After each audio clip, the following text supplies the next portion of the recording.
protein, 2 vegetables, rice. How do you maintain that in a portion that is affordable, still make money and sell to like a limited crowd? So I would say that that's one of the biggest difficulty that we face. So if you compare it with like hawker centers, they definitely don't have this kind of requirements. They don't have a limited selling time as well. For primary school kids, they hardly stay for lunch unless like small crowds for remedial, CCA, things like that. But then we still have to pay the same, actually even more, because whole grain is slightly more expensive in terms of cost of ingredients. Pay the same utilities. The profit margins are very slim. That's probably one of the reasons why many people are not rushing to get into canteens. If you could give a range of how much profit you bring back, is it a substantial amount? So it's definitely not substantial. I would say my revenue is about 1-200 a day. Oh my God. Yeah. So then minus the cost and everything. And with schools as well, holidays not open, weekends not open. Yeah. Oh my God, that's true. Oh my God. So one of the things that I wanted to do was I thought of selling to the public. So for example, recess lunch ends about 2. Right? After that, I have the whole day still. Yeah, I have the store, I have the equipment there. Why don't I consider selling to the public? But how cannot? Public cannot. Yeah, so that's where it stopped. Yeah, so cannot just randomly walk into a primary school and say, I want to eat in the canteen. Not walk in. Yeah. Pick up. TikTok presence. Yeah, right. So cannot use the... Yeah, cannot. So the premises is meant for the school, for school students, school because the rent is a population. lot lower, right? But if he can, and then after 2 o'clock, the menu switch up. Recently, school canteen food is on my FYP. Canteen food. School canteen food. I was like, wow. And this guy came on my FYP. I think it is the first of its kind in terms of content. A food vendor, a school vendor, making his own content, like a day in the life, a vlog, if you will. Rayner is with us in the studio. Thank you so much for your time. Thank you. Very young. To be a school canteen vendor. I would imagine someone who works in the canteen will be slightly older. Usually you think Uncle Auntie, right? Like work there for 20 years already. All the kids. Was this by choice or? Yeah, I mean, it was by choice. Actually, I was just coming back from overseas volunteering. And so I was thinking about what to do next. Yeah, and then I kind of stumbled upon school canteen and then I decided to apply, and I got it. Cooking is one thing, but cooking for children is a different ballgame. Like for yourself, are you a specialist in that? Like you specifically know what kind of food kids like? I wouldn't call myself a specialist, but you don't have kids of your own, right? No, not yet, unfortunately. Hopefully soon. But I mean, I guess along the lines, both of my sisters are actually childcare teachers. Besides that, I'm also trying to get more, not get more interested. That sounds a bit wrong. Right? But I'm trying to. You gotta be careful with words. I'm trying to also interact with kids more. Yeah, that's something that I wanted to do. Yeah. So then, and I think in Japan, I saw how kids in Japan, they have bentos, they have good food there, convenient, cheap.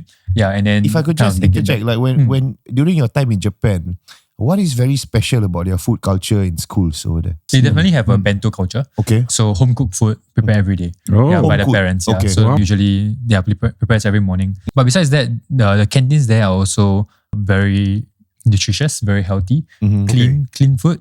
And the students enjoy it. As opposed to Singapore. When you say clean food, what kind of clean food? So I think the Japanese diet is quite different from Singapore in general. Yes. Yeah, so very light seasoning, very fresh. They focus on the freshness of the food. Fresh vegetables, fruits, animals like seafood, meat products. Yeah. What about kids here? Do they prefer more intense flavor profile, the MSG? Yeah. So I would say the kids here, definitely they have a stronger palate. And so for example, like the first few days, I was still experimenting my recipes, right? Yeah. But I was thinking, some people, I kind of heard that like, maybe kids, their taste bud's not so developed yet. So shouldn't put too like salty or like a bit less seasoning than adults. And so that's what I did. But then I get feedback. I get feedback like, hey, uncle, can put more soya sauce. Wow, okay. I mean, which is great. Very vocal. I appreciate the feedback, right? Because then I know what they like. Yeah. You started with what? What recipes? I started with, so it was a coincidence because I was able to take over from the previous store owners. Okay. And so I actually had one day where I was shadowing them. So I see what they sell and everything. So one of their best sellers is prata. Okay. So the puff kind of ready to make one? Ready to make. Cannot be. So I started, that was one of my main dishes. Besides that, I wanted to attract the kids. Right? And so I kind of thought like, what is trending? What is new? What is something that they might want to try, but they might not get the opportunity to try? And so I started with, I think my first menu item was fire noodles. Yeah. Oh, Fire fire noodles. Yeah. noodles. So it's something like the Spicy. samyang fire noodles. Okay. But, so yeah, so because It's spicy. yeah, no, so much less spicy. So I was thinking like maybe they want to try that. Okay, it's kind of an old trend, but maybe they want to try that, but then they might not be able to try it because it's too spicy. So how do I get that taste profile but less spicy? Yeah, and also healthier lah. Whole grain noodles with vegetables. Things Does like the school like impose certain requirements in terms of either the flavor profile or the calorie count or anything? Yeah, because I remember a few years back, like I mean, I can't correct me if I'm wrong. I remember some kind of announcement that they're trying to make Push food towards that. healthier, right? Yeah, In schools. and there's a lot of criticism Yeah. that goes behind that. Like for example, you want to do nasi lemak but brown rice nasi lemak. Oh my god! Yeah. I feel all the munchies like turning and like flipping tables. Yeah, so there's definitely that. Yeah. No, as in, they definitely have guidelines. Yeah. So HPB has this guideline called Healthy Plate. Okay. So for example, 20% whole grain, means of vegetables, protein, yeah, things like that. Less salt, less sugar, less oil. Yeah. Is it a And must or is it just a recommendation? it is a must. Yeah. It's a must. Yeah. Okay. So then they also come down regularly to enforce it. Wow. Yeah, Okay, to so now make that you sure. mentioned that, right? I'm just wondering, protein, 2 vegetables, rice, how do you maintain that like in a portion that is affordable, still make money and sell to like a limited crowd? Is it difficult managing all of these parameters? Yeah, so I would say that that's one of the biggest difficulty that we face. So if you compare it with like outside, right, like hawker centers or outside stores, they definitely don't have this kind of requirements. Right? As long as it tastes good, people come back already. They don't have a limited crowd as well. Yeah, so we are limited to the number of students. They don't have a limited selling time as well. Only recess, and then for primary school kids, they hardly stay for lunch unless like small crowds for remedial, CCA, Yes. things like Okay. that. Yeah. And so, but then we still have to pay the same, actually even more because whole grain is slightly more expensive in terms of Ingredients. cost of ingredients. You pay the same utilities, water bills, things like that. And so, it's definitely a challenge. The profit margins are very slim. And I would say that's probably one of the reasons why many people are not rushing to get into canteens. On your end, like if you could give a range of how much profit you bring back, is it a substantial amount or you have to do additional job outside of your canteen work? Oh my god! Yeah, so it's definitely not substantial. So it's Are you kind able of to give like a ballpark figure? ballpark figure. Okay. A range you do. Range, Give, range, give us range. a range. So You know, if like this can- one Singapore, everybody Okay, is sensitive about So this. at first, what I thought, right, that I could get maybe like just in terms of revenue, maybe 200-300 per day. Okay. Yeah, so haven't minus off everything else. Cost. But then I would say my revenue is about 100-200 a day. Oh my God. Yeah. my So God. then minus the cost and everything. And with schools as well, holidays not open, weekends not Oh open. yeah. Yeah. Oh my god, that's And- true. yeah. Yeah. Oh my god. And at first I thought just holidays, but not just that. Exams also sometimes half day, Oh. like Family day or whatever, yeah. right? Yeah. National Day, Eve of National Day celebration not open, things like that. Yeah. So how do you mitigate that? Like on your Yeah. end, is this enough for you or you have to do something I mean, else? you're besides? 27. Yeah. Yeah, so that's one of my biggest concerns as well. So one of the things that I wanted to do was I thought of the idea of selling to the public. Oh, okay. Yeah. So for example, because school ends, recess, lunch ends about 2. Right. After that, I have the whole day still. Yes. Yeah, I have the store, I have the equipment there. Why don't I consider selling to the public? How Yeah, would that's that even work? brilliant. No, but how So- would that work? Probably cannot go Yeah, into the so that's where it stopped. Yeah. So so I came out with like an order form, like Cannot, self pick up from the gate, that kind of thing. Cannot just randomly walk into a primary school and say, I No, want to you eat in the cannot, but canteen. Not walk in, not walk in. delivery, Yeah. yeah. Yeah. He has TikTok presence, right? delivery. Yeah, that's Yeah, right. So cannot So use the Yeah, cannot. So the premises is meant for the school, like for school students, school Because the rent is a population. lot lower, right? It's not as unfair, actually. Yeah. I mean, yeah. No, but Man, actually- but if he can, and then after 2 o'clock, the menu switch up. Yeah. Oh. Yeah. After hours menu, will come up. Actually, no, but actually, okay. Do you think, right, that actually, given how we were just talking about this off air just now, that MOE has decided that some schools really cannot make it, so they're switching the canteen thing. Cannot make it means what? Like not enough vendors? Not or enough what? vendors, Wants to do correct. this. Yeah. Not enough people coming in, so they're switching to like a cloud kitchen where you just order Like meals for NS. something. There were quite a few articles right, talking about how like the canteen vendor industry itself is a bit under threat because nobody wants to pick it up anymore because margins are so low, whatever. Do you think if they lighten that up, like they allow you to use that premise to work like additional for cloud kitchen? Because nowadays delivery is very workable. And wait, you can do from home also. So many HDB. Precisely, yeah. Yeah. So I mean, yeah, if they are not, MOE, if you're listening. I hope they're listening. Yeah. So I mean, with the So boom with the of trade-off, say I ask you, Now, with a $15 rental per month, you can make about $100 to $200 a day. But if MOE say, okay lah, since you want to sell outside after 2 p.m., we're going to up the rental to $200 per month.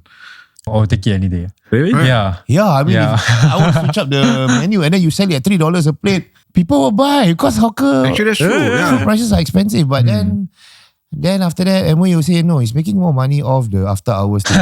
Yeah, they will monitor one. Plus, I'm just thinking convenience sake also, because many schools are like in neighborhood areas also. What like you can serve a lot of people actually in the neighborhood. Like Right. it makes a lot of sense, even from just a logistical standpoint. But of course, MOE Now gonna for be MOE Grab lah. orders or something like that after school cut-off times. No, and okay, so I also want to bring up one point, which is what you said. Because earlier we were asking, right, like, you young guy, why you want to do this, such low margins? And you said this, it's like almost guarantee you won't make a loss. You won't earn, maybe not earn that much, but you will make a loss. Yeah. Is that true? It's true. It's true to a certain extent. Yeah, I mean, because the only things that so rent is basically $15 a month, basically nothing. And then, so what you're working with is cost of ingredients, you're working with utilities, and that's basically it. Yeah, so as long as you cover that, then it is very possible to make a profit lah. Right. But the problem is how much of a profit.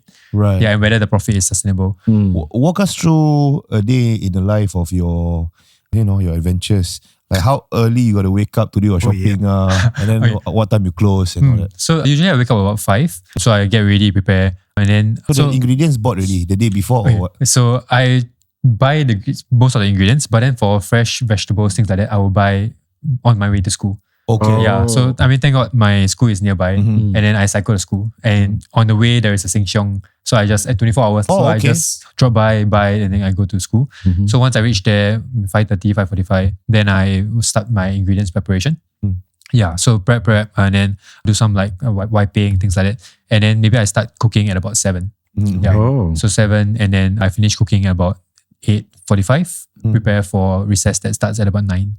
Wait, recess is at 9, so early. Yeah. What time do kids start school? Early. 7:20. 7 already, they start streaming into school already. Yeah. Yeah. So There are 2 recesses? 3 recesses. 3 recesses. Three recesses. Yeah. So technically 9:10 lah. 9:10, 9:40, 9:40, 10:10, 10:10, 10:40. Yeah. Oh, so there are 3 shifts now. Oh my God. So like primary 1 and 2, 2, 3 and 4, 5 and 6. 1 and 4, 2 and 5, 3 and 6. So like, what is the exit plan? Yeah, because like this is not sustainable, right, for a young person. So something that I'm trying to do at the side is to start a home business lah. So I mean, you stop me from selling from my store, then I start from home lah, right? And I mean, thankfully the restrictions now are quite lax. Hey, don't say say that. Don't say that. Actually, very helpful. The government is very The supporting. policy, the policy is very supporting. Yeah, they are trying to raise entrepreneurs. Yeah. And I'm trying to be one of them. Yeah. So I actually started a home cafe from my house. Yeah, and so I mean, thankfully I also stay on the first floor. I mean, they're out of my window. Nice. I mean, at first I used to hate staying on the first floor, but now I finally found a good reason. So many people have been doing that. I see videos of like by the window. People By the window. Yeah. So you have customers? Yeah, so I mean, I have customers that are, but they are mainly staying around the area, which is also what I I focus on. Yeah, serving the community around my area. Does it generate a good amount of revenue? For now, it's still a bit slow. I mean, I just started about 2 weeks ago. Yeah, so I'm hoping that will pick up and then I'll be able to supplement my income from there. So in your school, right, which stall has the longest line? Is it the mee goreng stall? Good question. I think the noodle store has the longest line. Yeah. I thought rice was like the staple for most. So do you have like, okay, if that stall sells noodles, you're not allowed to sell noodle or else you will clash? And Yes, then, correct. Yeah, so they're very strict about that also. Yeah, so that's one. I mean, Who is strict about it? The schools are strict about it because they don't want internal competition. So for example, there's one chicken rice store, there's one Malay rice store, Malay noodle store. So noodle cannot sell rice, rice cannot sell noodle. Then you sold ramen? Okay, Is that so not like a... so I think Wait, ramen and prata, bro? How? because mine is vegetarian. I mean, I still have to get approval for every menu that I put out lah. But then technically I'm able to sell across the board. But yeah, because I'm vegetarian. Yeah. Is it hard to operate a vegetarian stall? I'm really like it's like a small niche. Yeah, that's why. Yeah, correct. Yeah, so I would say that that's one of the challenges as well. I think as naturally, I mean, even for ourselves, if we are not non-vegetarians, we'll definitely not think of going to a vegetarian store. Right. Yeah, right. Once, I mean, even if it is like slightly better, I would rather get a chicken, right? Especially if you go to the gym, you want your protein. Right. I would rather get a chicken, I would rather get a beef, the meat. Yeah. So then I think that's one of the main challenges. And that's why I try to come up with more creative menus to attract the kids so that they don't remember that it's vegetarian. Nice. Yeah. So as a young person, right, I want to get your thoughts on this because I don't know if you've seen CNA sometimes like to feature people like you, basically, right? Like I'm like, and then they'll have some kind of headline that's like, oh, I'm 27, I quit this job to do like my dream job. It doesn't pay well, but whatever, I'm living my life, my dream. What do you feel about, like the rat race? Because there's been a lot of talk about this, right? Like people want to earn for themselves, say cost of living very expensive, but at the same time, there are also people who say that there's meaningful work that maybe doesn't pay as well, but it's meaningful. You're serving the community, you're serving the kids. What do you say to that? It depends on the individual. Yeah, but I would say there definitely needs to be a good balance as well. It cannot be that you are serving the community and you're focusing all your efforts on that, but then you're not getting you're not able to sustain your income, not able to survive.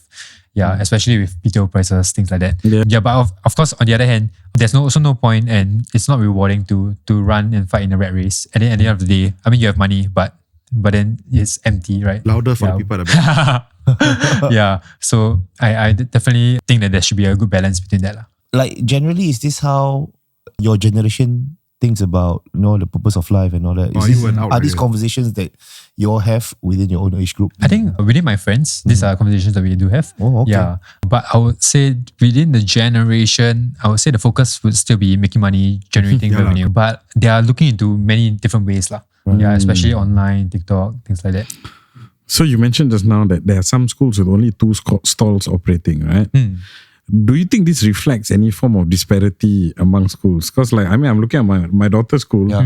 Her canteen got pizza, waffle. How the pizza gonna fit the health requirement? Mac and cheese, bro. Mac and cheese. How come no regulation on? Yeah, that's I don't know.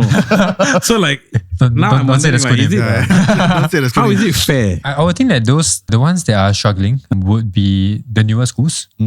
So when they open a new school, new estate, new schools, then it's a bit hard. Makes sense. Yeah. Also because new estates are usually younger families, right? So it's maybe harder to find the older. The retirees. Import one uncle, auntie to come here. Yeah, correct. And then come here at 5 a.m. No public transport, how to come here. Yeah, so, but besides that, honestly, I'm not too sure how people choose which school they want to serve at. Here's what I'm interested to know. What are the spending power of kids nowadays? Back then, my time, I get $1 to go to the school canteen, and then after that, few generations after that, $2. I heard today some kids bring $5, $10. Can $1 get you anything nowadays? Yeah. As part of the healthy play, right? I mean, every meal should be served like that with carbs, vegetables, and we sell it as a set. And even fruits as well. Wow. Yeah, so each school has their own fixed pricing. So for my school, it's $2. And then if you want a big portion, it's $2.50. Some other schools might be even lower. Like I've heard of $160, $180. Oh, okay. Wow. Yeah, so for this set. But of course, there are still students that maybe they want to save money to buy drink, they want to buy cards or whatever. And then they only want to spend $1. Then how? They come to your store with $1 only. Then how? So then get a fish ball. Yeah, so I mean, kosong prata is $1. Okay. Yeah. So some of them but they don't want to eat carbs, right? Or, I don't know what's them. But so they actually quite enjoy my scrambled eggs. So just one plate of scrambled eggs. Okay. Which I would say is quite nutritious as well. Yeah. And so for $1. Depends on what they have. Generally, how much they bring? I would say most students can afford the $2. So usually they give me a $2 note. And so I got one stack of $2 notes. Doesn't add up to much, but yeah. But there are students that bring $10, things like that. Yeah, especially at the start of the week. Maybe they give weekly allowance. Rayner, what are your hopes and aspirations moving forward as a young person, in this venture? Hopefully be able to continue this for a while. And I really enjoy interacting with the children. I really enjoy cooking good food for them. And then especially when they come back with good feedback, they love it, things like that. But realistically as well, I have to also plan for the future. Yeah. And so I would say it really depends. It's very volatile in a sense. Yeah. Right. And it really depends on how things go moving forward. Well, Rayner, it's been a joy talking to you. Keep doing what you do, and especially the content. You have a follower in me, and maybe there'll be more to come with our followers on planb.sg. Tell them how to follow you on your socials. All right. So I'm on Instagram and TikTok. It's veg.eng. Nice. So some people think that it's like veg-ing, like my surname is ing, but it's not. It's veg-edge, like engineer. Because I had an engineering background. If you enjoy the contents of this podcast, don't forget to like and share it and subscribe to our YouTube. We'll see you on the next podcast. Bye-bye.